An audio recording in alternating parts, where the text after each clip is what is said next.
Let's return to This Week in America. Here's your host, Rick Bratton. Welcome back, everybody. Coast to Coast, This Week in America.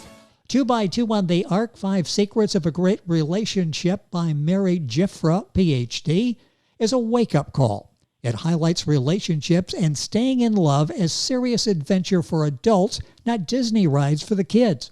Relationships make you stronger and more defined as a person, or call out your weakness and least evolved parts. Falling in love is easy. Staying in love is hard. The book is based on research in neurosciences and years of experience working with thousands of couples and supervising family and couples therapists. Dr. Mary J. Giuffra has been consulting patients, couples, families for over 40 years, a tenured professor at New York University, where she received her PhD, holds an honorary doctorate of humane letters from the College of Mount St. Vincent. As teacher to hundreds of couple therapists in training, she has researched couple relationships and is widely published, presented at international conferences, TV, radio, served on boards of professional journals, hospitals, and community health agencies, a family consultant to schools, colleges, and universities. She served as vice president to her local school board. Therapist, coach, consultant, and author of 2x2 on the Ark, 5 Secrets of a Great Relationship. The author is our guest on the program, Dr. Mary J. Giuffra, PhD. Dr. Giuffra, welcome to the program. Oh, thank you, Rick. It's good to be here. Love having you here. A great topic, so much to talk about. And I really, the title of the book captures my attention. You use a timeless tale as sort of a reference for building long-lasting relationships. Talk about the significance of the title. Well, it's because in the Bible, it's not a religious book at all. It's just they use the metaphor. Yes. But in the Bible, people have the Tower of Babel. They couldn't communicate. And so then God said, okay, guys, we're going to take 2 people and we're going to put them on an ark with 2 of every animal. So the thinking was people, my theory, this is just my take on it, yes, that they couldn't get along. They didn't know how to communicate. But the animals did a much better job of communicating. They seemed to get along with one another. Maybe other species they had trouble with, but they did okay with it themselves, whereas we didn't. We had this Tower of Babel. We just couldn't get along. So my theory was that there's something we have to learn from the animals that's really important in relationships. So that's why there were so many animals on this ark and just 2 people. And so when you take that to neuroscience and research, Paul MacLean has done research of the human brain. And he said there are 3 brains in one. One is the smart human brain, which obeys the laws of logic. And you see the relationships amongst variables. Okay, so that the cerebral cortex, which is what we think of as the brain, is that smart human brain. But then as part of evolution, we also have, Paul MacLean would say, we have a reptilian or a survival brain and a mammalian brain or a limbic system. So in evolution, first it was survival, fight, yes, flight, free. It was a survival kind of thing. And so that survival brain is our brain stem. And the language of the brain stem is sensation. It's not reason, it's not emotion, it's sensation. So when you're in a relationship, you're communicating, you need to be in touch with your sensations, not just sexually, but in every aspect. Just be grounded in your own being. It's kind of like with an electric wire. If you're putting 220 voltage into 110 wiring, you're going to have shorts. yes. So you really need to have, our body is the wiring, the grounding. So you need to be in your body so that 220 voltage can come through instead of spreading all over the neighborhood and all over the room or all over your partner. So it's a survival brain, that brainstem, which has a reason, the smart human brain, a limbic system, which is the same brain as the mammals, and that's an emotional brain.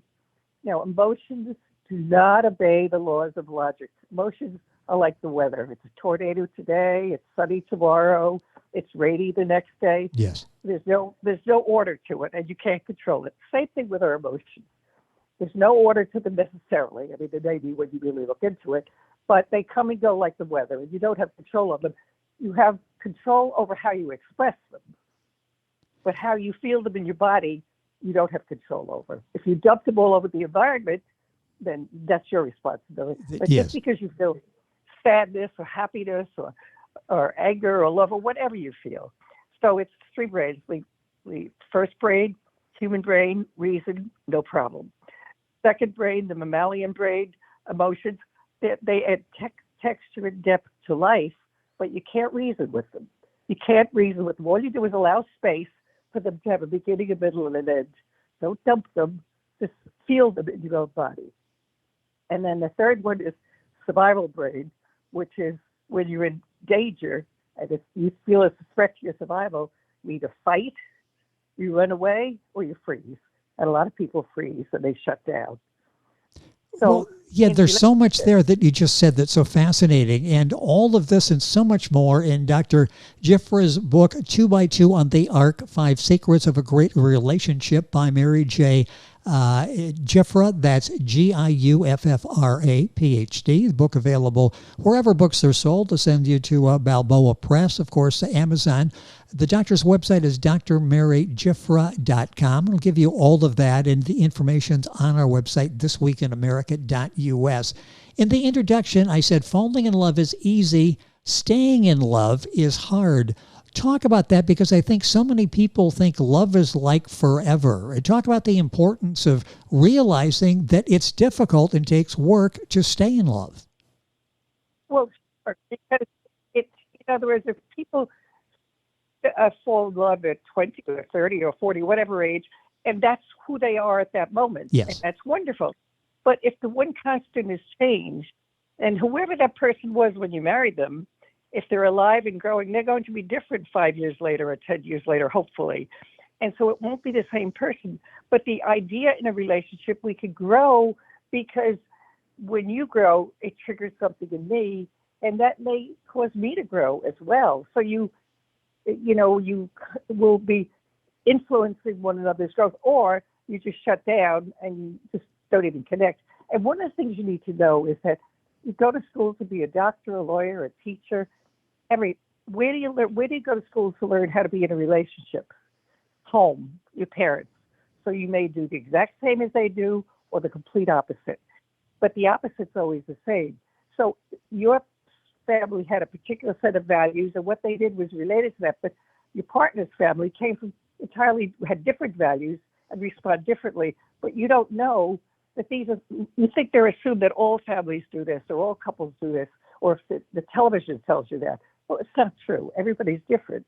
So you're changing and they're changing, and you have to allow space to listen to their thoughts, their feelings, and ground them by asking them. There's like if someone says, "I'm furious, I'm very angry," well, where do you feel that in your body? I mean, how do they know they're angry? So it's really, really important to be in touch with yourself. It's not all about the other person. It's about you, and allowing space for you and space for them. And so it's a lifetime journey of growth. But no one ever taught us that in school. As I say, so yes. We all went to different schools. We went to our family schools. And that's the theory we're using. The same as our families did, or the complete opposite. But the opposite's the exact same. So this is lifetime, and I think you just said it's not lifetime maybe starting with this relationship. It goes back beyond that. We're shaped by what our families and what our parents went through and what we learned, maybe consciously, subconsciously, from their relationship. So it really is lifelong, isn't it? Absolutely. And whatever bothered you about what your mother or father did, it's going to trigger you with your partner. Yes. And you may overreact because your partner may be very innocent, whereas when your mother or father did it, they were not as innocent, if you know what I'm saying. But you're not only reacting to your partner, you're reacting to the past. So fascinating. The book is 2x2 on the Arc, 5 Secrets of a Great Relationship. Mary Giuffra, PhD, is the author, our guest on the program. If you're Googling, it's very simple, Giuffra. Her website, drmarygiuffra.com. Also, the website for the book, 2x2ontheark.com. A number of ways you can get information on the book, Balboa Press, Amazon, Barnes & Noble. Go to our website. You can link on directly to the doctor's website, get information, order the book there as well. Tell me a little bit about the pandemic and from a relationship standpoint. What have you seen over the last couple of years? It was difficult enough individually going through with it, but a lot of people spent more time together than they ever have in their relationship before. What impact has the pandemic had on relationships? Well, I think it's been for some people, it's been wonderful because they were so preoccupied and outside that they spent little time together. Yes. So it gave them a chance to be together and it helped their relationship. So for some people, it was very useful. But for other people where they kind of avoided each other or didn't deal with issues between one another and they were kind of were reactive, but they shut it down. For them, it caused a lot of problems because when you're in the presence of another person, it brings out all those thoughts and feelings. So for those couples, it really put a lot of pressure on the relationship. And I saw a lot of those couples. You know, the couples who just didn't have the physical time, they seemed to do better with it. But the people who just avoided each other, well, they could have a lot of problems. Or what would happen is one person would sort of fuse with the other and think they knew what the other needed, thought, should do. Nobody knows what's going on inside another person. Nobody. The only way you know what's going on inside another person is if you ask them. So you could see that would cause a lot of disagreement because you're kind of invading my space. And one of the things that I talk about in the book is that in order to be a lover, you need to, one, leave space for love, space for me, space for you, space between us. O is operate your brains to love. The three brains that I talked about, your thoughts, your emotions or feelings, and your sensations. So you have to learn how to work with those. And the V, L-O-V, is view your conditioning with love. We're all conditioned by our families, our cultures, etc. E, L-O-V-E, is emerge free to love. When you can leave space, learn how to operate your brains, view your conditioning, you emerge free to love. And then to be a lover, you learn to route and navigate the stormy seas because everybody has stormy seas. It's an occupational hazard of being human. And you just say, when things are wonderful, it may work, perfectly well, but when stress and upset or even children come into the picture, then you sometimes have problems. Yes. And that's when you really have to use that L-O-V, leave space, operate your brains, view your conditioning, so you can emerge free to love. So it's not about the other person, it's about you. You change yourself. If someone invades your boundaries, that's different. You have a right to, nobody has a right to invade your boundaries, tell you what you think or do, but other than that, you really need to take responsibility yourself completely. And even setting up boundaries is taking responsibility for yourself. No, people don't do that to me. That's not acceptable. If you're having an argument, disagreement, someone starts yelling, say, time out, let's take a break. We'll come back in 5, 10, or 15. If people are getting emotional and upset, it's never useful to stay with it. You should always take a 5-minute, 10-minute, 15, even a 20-minute break, then come back. Because when your emotional reason shuts down and it's all emoting in 2:20 or 3:30, well, Our guest on the program is Mary Giuffra. That's Giuffra, PhD, Dr. Mary Giuffra. The book is 2x2 on the Ark, and the book is available wherever books are sold. And I'll direct you to Amazon, to the doctor's website, drmarygiuffra.com, and you'll be able to get information and order the book there as well. How important is flexibility? We think of a relationship, maybe the other person should be flexible, I'm fine. How important is flexibility in the relationship on both sides? Well, I think the first thing I would say is focus on you first, not on the other person. Like to say they're not flexible. You're better off saying, I like a little more relaxed space, and it triggers me when you're controlling like that, or whatever the word is. So it's best for everyone to be as flexible as they can be, but we're all programmed. The family you grew up in has programmed you on so many levels. And sometimes you react and you don't even know what you're reacting to or why. And it might be something that happened years ago. So you just have to be in touch, flexible enough to stay with the person, but go inside and say, well, I really got angry when he said that. I felt shut down. Well, just get in touch with yourself, or say to your partner, I need a break. I could feel myself tightening up, or I just wanted to run away, or I could feel anger. Let's take a 5 minutes break and talk about it. So that's how you need flexibility to, when someone needs space, give it to them, whether they say they need space or you look and see they need. If the blood vessel on the neck is getting really red, they need space. If they're shutting down, they need space. So you have to be flexible to give other people space to be who they are and allow them to process their own stuff, but give them space. Don't keep at them when they're reacting to something. Yes. They need a minute to process it, or 5 minutes, or 10 minutes to process what's happening to them. So you have to be respectful, but you don't know what another person feels. You don't know what another person needs. You think you do, but you don't. You always have to ask and give them space. Give everybody space to be who they are and to process what they feel. We often hear fairy tale thrown around. They have a fairy tale relationship. They have a fairy tale marriage. They have a fairy tale life. You deal with this on a whole different level than most of us see. Is there such a thing as a fairy tale relationship, a fairy tale love? It's a creation. It's not reality. A fairy tale is just that. Now, you could have a lovely, romantic, wonderful, terrific relationship, and you may both be mature enough and wise enough to give the other person space, and that will work out. But fairy tale is kind of incompatible with life.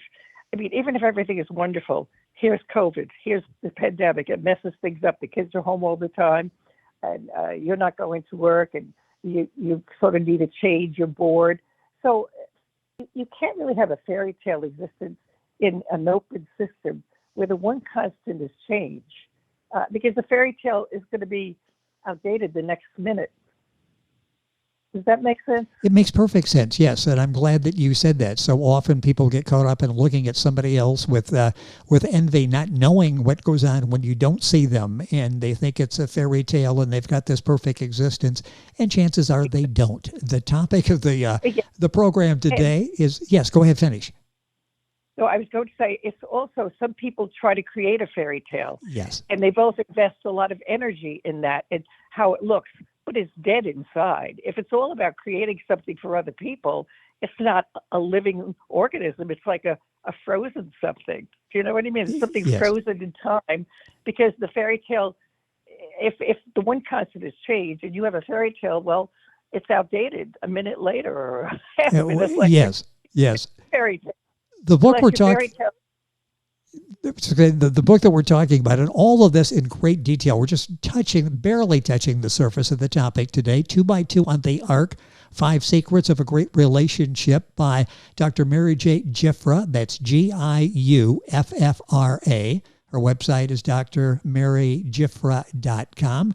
And all the information on the book there. You can order the book there as well. Balboa Press, Amazon, all of the usual places.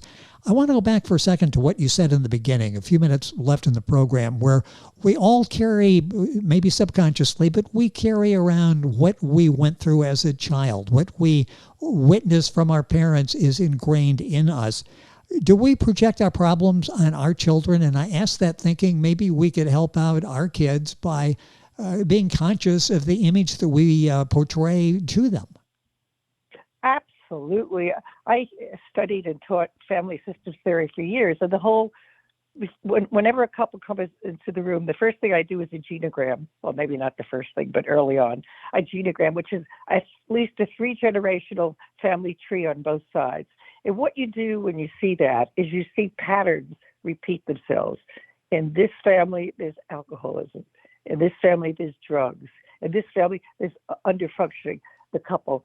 Because what they learn is, instead of addressing issues, they avoid them, or they get sick, or they move away from them. So this is for all of us. So it's very, very important to look at your own family and see how it influenced you and how you're trying to sort of project that into your next relationship, but it's not your fault. It's just, that's the school you went to. If you went to a particular school and they taught you a particular theory about couples, not saying it was that, then you're going to live it out, but your partner has a different one. Like, for example, when I was first married, my mom was a nurse, went to work, and her mother worked. And my husband's mother was a stay-at-home mom, who would rush home to get his dinner, his lunch at noon. So he just assumed all those things would happen, and I just assumed that he would help me do it. Well, we both had to. You know what I mean? Yeah, exactly. Yes. My older brothers would do things. I didn't. He just had one older sister. So we had to learn. That's on-the-job training. That was what we had to learn. He wasn't right. I wasn't right. It was just different. One topic that you talk about, we've got a couple minutes left here, but you just touched on that, is that both people change, they grow. How do you handle that in a relationship? How important is communication? Knowing that I'm not who I was, I'm not my parent, as the case you were talking about there, but the spouse has to understand that as well. How important is that I'm changing, somebody else is changing, and how to deal with that? Oh, I think it's essential. I mean, think of, who I was when I was 20 or even 30 and who I am today and my needs and what I want and what I've changed. And so you say, well, that's not fair. You promised to be X, Y, Z, but I've evolved and grown and I'm not that person anymore. So the fun part of a healthy relationship is there are always new surprises that you get to know more about yourself and your partner gets to know a new person. If there's boredom, because somebody's not growing. Somebody's just trying to maintain the status quo. Because if you're a living, growing organism, plants, trees, people, dogs, animals, all change and grow. So do we. If you don't, it's because you're holding on to create something, but it's not organic. It's just a creation from the outside. Does that make sense? Yes, it does make sense. Everything you say and write makes sense, and that's why I think the book is resonating so well, and why you've had the very multifaceted career that you have had as a therapist, as a coach, as an author, as a consultant. This book is 2x2 on the Arc, 5 Secrets of a Great Relationship by Dr. Mary J. Giuffra. That's Giuffra. That's her website, drmarygiuffra.com. All this on our website, thisweekinamerica.us. What are you working on next? You do such an excellent job of taking what you've learned over all these years and continue. Well, let me ask this. Do you continue to learn when people come in with different problems? These are problems in 2023. Maybe you never saw like in 2018. Is this a learning process for you as well by listening? You know what? Absolutely. I wouldn't do it anymore if I wasn't learning. I was originally a labor and delivery nurse. And what I was so intrigued with the couples and what was going on between them that I went back to graduate school, got a master's and doctorate, got family and couples training. It came because I was so intrigued in labor and delivery. I always like working with healthy people, which is why I like labor and delivery. But the couples intrigued me, how they responded, how they didn't respond, how the families responded. That's how I get into it. And I'm hopefully always learning and growing because there's no standing still. You're either growing or you're dying. So, and relationships are either growing or they're dying. Well, the book has been called a great booklet, a toolkit for building a lasting relationship. The book is 2x2 on the Arc, 5 Secrets of a Great Relationship by Mary Giuffra. That's Giuffra. Book available wherever books are sold, on our website, drmarygiuffra.com. We've got all this on our website, thisweekinamerica.us. Doctor, it's been a pleasure having you on the program. So much more we can talk about. Would love to have you back. Thank you for spending some time with us on the program. Oh, thank you. It was great fun. And they can also get the website for the book, 2x2 on the Arc is the website also. Yes, and I've got all those websites and links on ours, so you can go there and get all the information. But 2x2 on the Arc, that's easy to remember. That's the name of the book. And I would like to thank King Pages Press, who's working with as a marketing consultant with Dr. Giuffra on the book, for arranging our conversation today. Doctor, once again, thank you very much for being on the program. Thank you so much, Rick. I really enjoyed it. It has been a pleasure. Good luck to you and your. Thank you. Okay, bye-bye. Bye. Bye-bye. 2x2 on the Arc, 5 Secrets of a Great Relationship. The author is Mary J. Giuffra. That's Giuffra. The book available wherever books are sold. Information on our website. Back on today's program after these messages.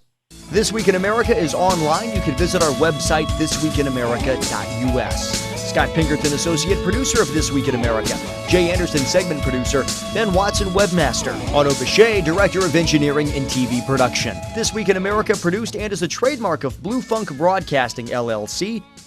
For information on all of our guests and to listen to this week's show, our website again at thisweekinamerica.us. And I'm Sean Bratton, executive producer of This Week in America.